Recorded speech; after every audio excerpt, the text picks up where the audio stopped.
The former Queensland Premier says in The Australian this morning, a two-state solution in the Middle East is a daydream unless all parties accept Israel's right to exist as the first step.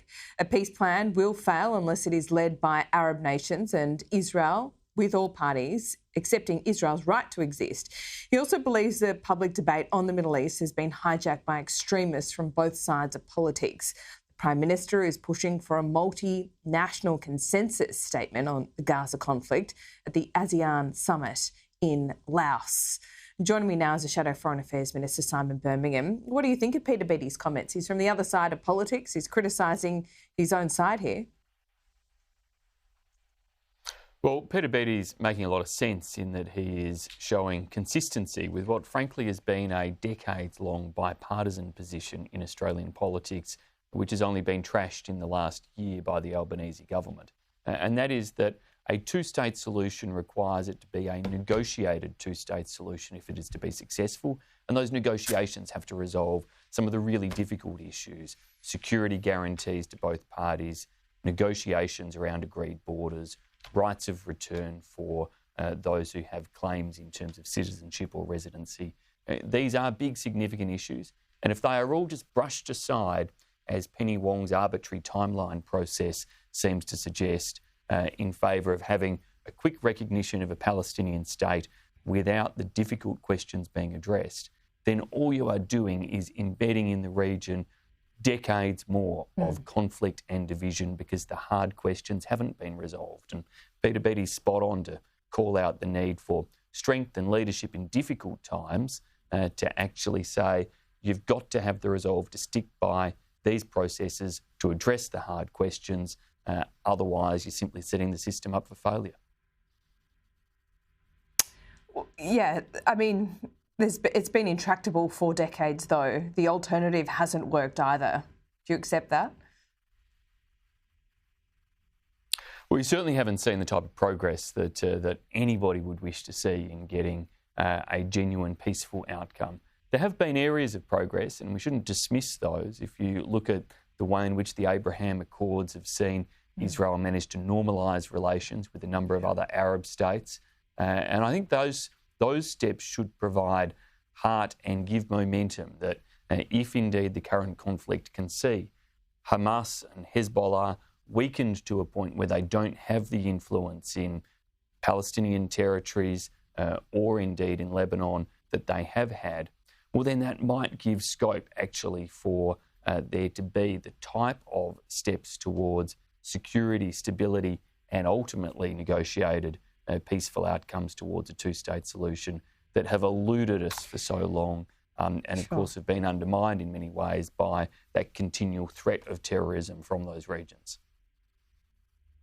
You wrote in the Nightly as well that if Australians don't leave Lebanon in a timely fashion, perhaps that they should be footing the bill for their evacuation from here on in. This would be a dangerous precedent to set, wouldn't it be? Well, I don't think it's dangerous at all. I think it's a very sensible step to be taken. And it doesn't matter whether it's Lebanon or Israel or anywhere else around the world. We should be making sure that Australians understand when the Australian government gives out travel warnings and says, you shouldn't go to a country, and if you are there, you should leave that country, and then you ignore those travel warnings day after day, week after week, month after month, then don't expect to get a free ride home at the end of thumbing your nose on that. Now, of course, there need to be considerations for compassionate circumstances. That's to be taken as a given. But for the bulk of people who are overseas, who are outside of Australia, and who would in any other circumstance have to pay their way back to Australia, it's not unreasonable to expect that they make a contribution equivalent of a commercial airfare or the like to come back under whatever repatriation arrangements are put in place. So, Senator, do you think Australians in Lebanon from here on in want to come home now, should they be paying their own way from now? Because those warnings have been in place in Lebanon for many months, as you point out. Ideally, yes. Ideally, they would have been charged till now. Ideally, those who were taken out of Israel last year would have been charged, although a difference, of course, is that there were no advance warnings prior to October 7. whereas the Albanese government has been clear and consistent, and Peter Dutton and I and the coalition have been strong in backing the travel advisories to say, get out of Lebanon. You shouldn't be there. Now, around 15,000 Australians have chosen to ignore those warnings.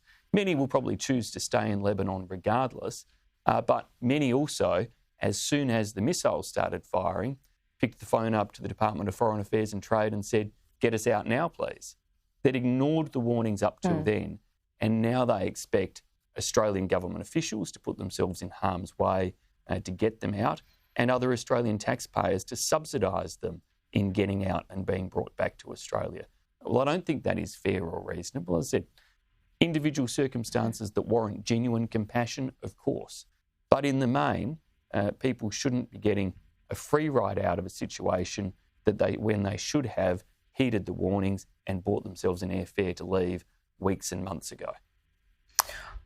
All right, one final question about election timing, because we now have the sitting calendar for next year, and, you know, we can all read between the lines of that calendar as well. We know when the RBA meetings will be. What's your best guess of when Anthony Albanese will call the election? March? May? Look, I'm not going to sort of run the guesswork.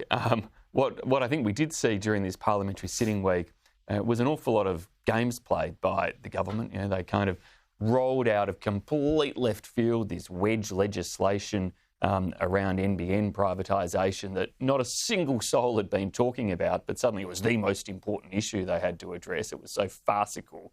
Now we've seen them establish an inquiry into nuclear energy, which, again, completely out of left field from the government. We welcome it, shine a spotlight on it. We are happy to talk about the coalition's policies when the Albanese government's so void of them. And yes, you know, now they've wanted to put the sitting calendar out seemingly to ignite or to settle speculation around the election or whatever it is. When it comes to an election, bring it on. It usually comes out at this time. Come on, Senator, you know that. It usually comes out at this time every year. Actually, it's a bit early. It's probably... Okay, there's some within your ranks. It's probably a month earlier than it usually is. That this means that a December election will be called. Do you really think that's a possibility? Do you really think Australians want to go and vote just before Christmas? I think anything's a possibility under this government.